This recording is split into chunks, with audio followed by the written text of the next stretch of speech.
Alright guys, welcome back to VALORANT News. An absolutely remarkable state of affairs at the World Championship in Paris. FNATIC taking down PaperX in unbelievable circumstances, knocking them down to the losers brackets, and they are on the verge of elimination potentially today. FNATIC, what is happening with Alfajer? Is he going to be able to return in the upcoming matches when they do play in the upper finals, which they have now qualified for after Doma comes in and does an absolutely sensational job? What has happened over the last 24 hours? What does it mean for the rest of this World Championship? Because things have gone very wild, very quickly over the last couple of days. Hit the like button if you enjoy, subscribe if you're new as always, and we've got plenty to get into. Some drama to actually start us off with here, because yesterday it was noted that, well, Kai Cenat had broken the record of subs basically on Twitch, and the top gifted sub was from Valorant. So people were wondering, hang on a second, has Valorant seriously gifted 60,000 subs to Kai Cenat? Because if they have, that's cost them about $300,000, which is money that could be spent elsewhere, right? So as Rocket Bullet says, this is certainly a choice, right? Spending all their money on Kai Cenat Twitch subs rather than on Valorant challenges. This got 17,000 likes.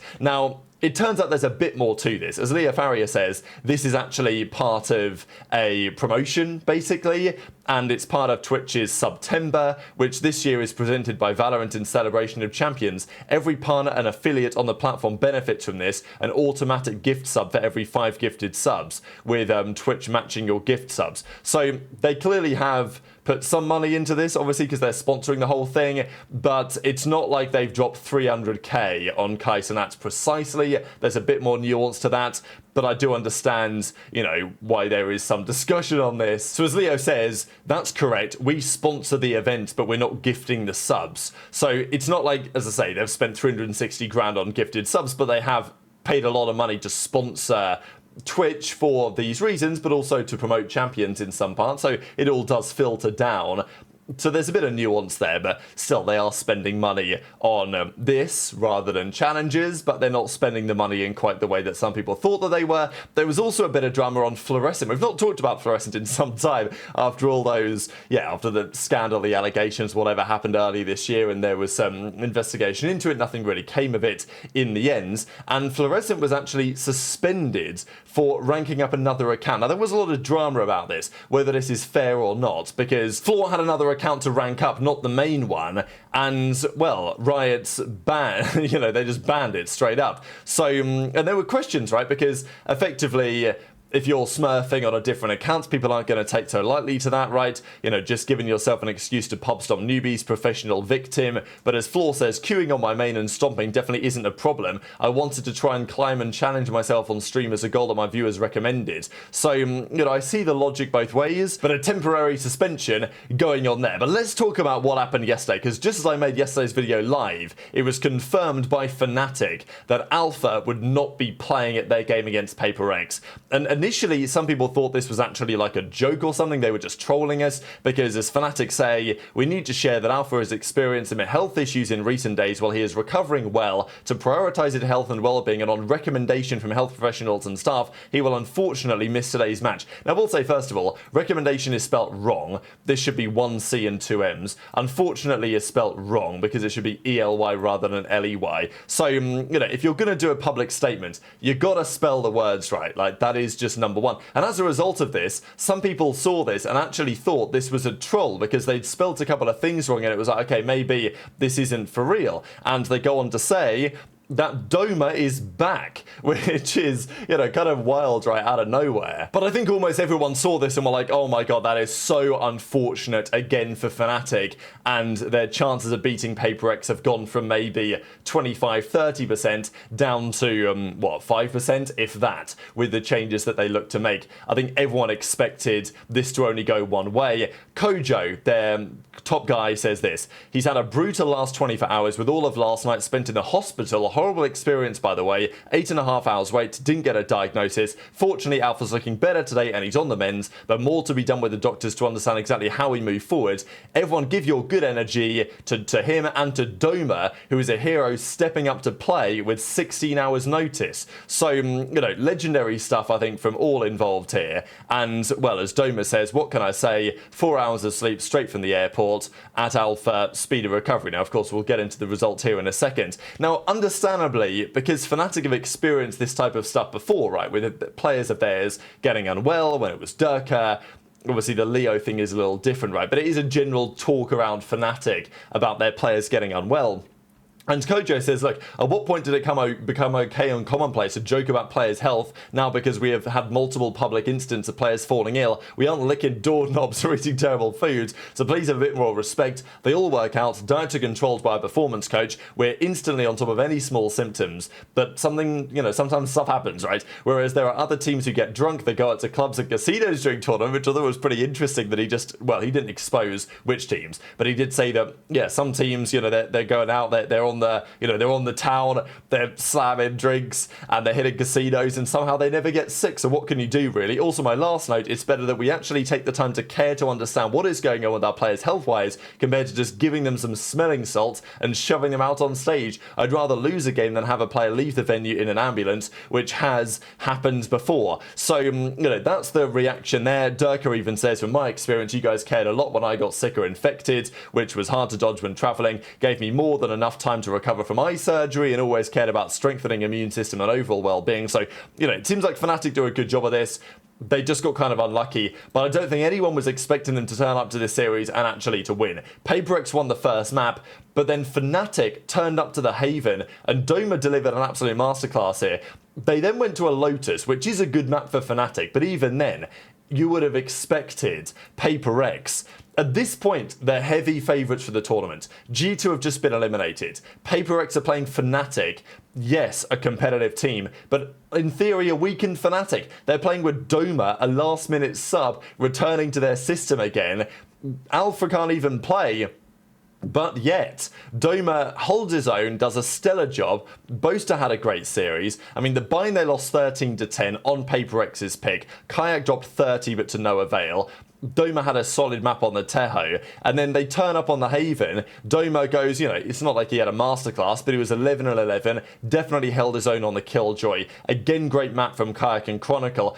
But it was the Lotus that really turned heads, right? Because PaperX, and look, FNATIC won both pistols this map, but still, they lost the Force Spy on the second round for PaperX. PaperX then dominated the defense. It was 9-1. It was 9-1 to PaperX, the heavy favorites.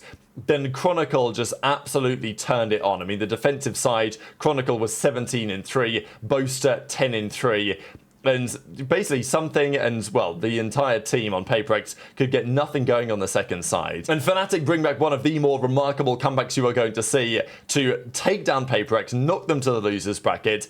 And, Doma comes out and is like, well, damn, this was a remarkable 16 or so hours from being in a different country, flying in, and then delivering the goods. So PaperX, I mean, G2 just got eliminated. PaperX are now down in the elimination bracket. They're playing Heretics today to keep their hopes alive. And look, Alpha, as we saw from Kojo a second ago, he was clearly out of the hospital doing much better. We would expect that in about 4 days' time when they'll play their next round game, Alpha should be back in business.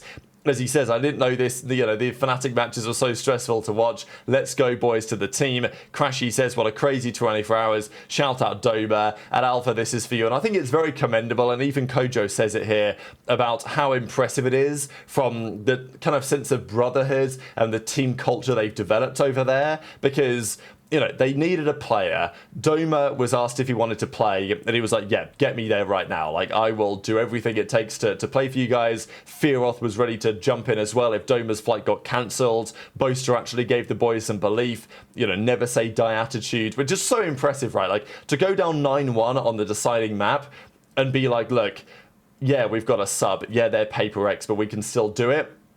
That is an attitude that not many teams, I think, are even capable of having. And look, he messaged Doma, was like, would you be able to play tomorrow?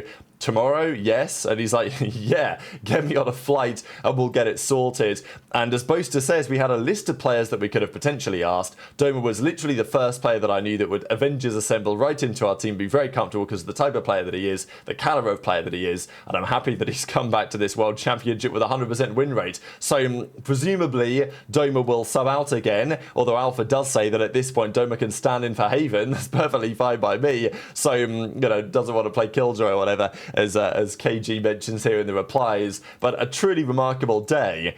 And another remarkable thing for Shanks, right? Because look, Paper X become the tournament favourites. Shanks puts on the Paper X jersey, and all of a sudden they're taking the loss, making the losers bracket run track by track, he says. So unbelievable scenes. And even something after the series did give some comments and say, look, a little bit concerned because I've not felt that confident the last few games. Don't know why. I've got to fix it. And I think if you're any other team, if you're Heretics hearing this, you're like, damn, something isn't feeling that confident.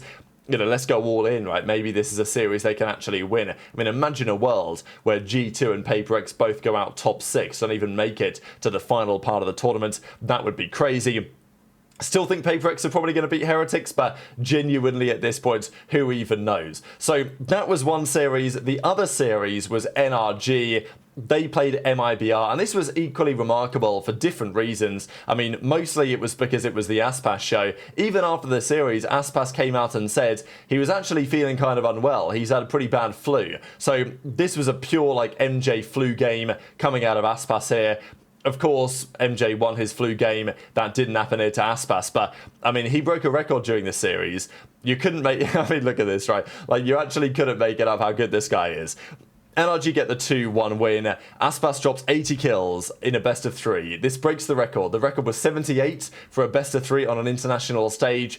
Aspas just dropped 80 for a plus 38. But which team do you think won looking at the scoreboards? I'll give you guys another little second to look at it. I mean, every single aspect of this scoreboard is crazy. Look at the first kills, first deaths and everything. The Abyss was 16-14 to NRG in the end. They won the overtime. Aspas goes 32-15, but they don't win it. The second game on the Haven was an absolute demolition job. MIBR just destroyed them totally, even on NRG's pick. And then the Corrode was another 16-14 bagger, right? So look, the numbers are going to look like this sometimes when you have that one dominant map and then 2 incredible overtimes.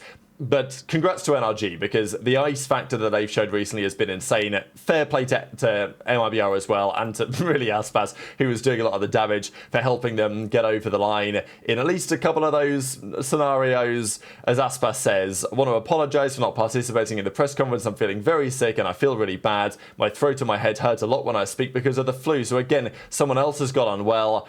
But Aspas is still dropping kill records with these numbers in play. But yeah, remarkable. NRG make it through to a guaranteed upper finals finish. They're going to be at the Acre Arena in a few days' time. And this, therefore, is how it looks. So the upper final, guaranteed third place bare minimum, FNATIC and NRG.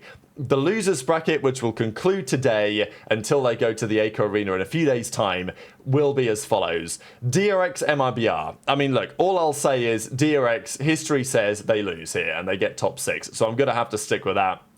Paper X Heretics is very interesting, actually, after yesterday's result. Is it possible that 2 European teams knock Paper X out? I think it is. But I think I do have Paper X getting the win there just about. But very much interested in your thoughts in the comments. So big games today. Hit the like button if you enjoyed. Subscribe if you're new. Take care. And I'll see you next time.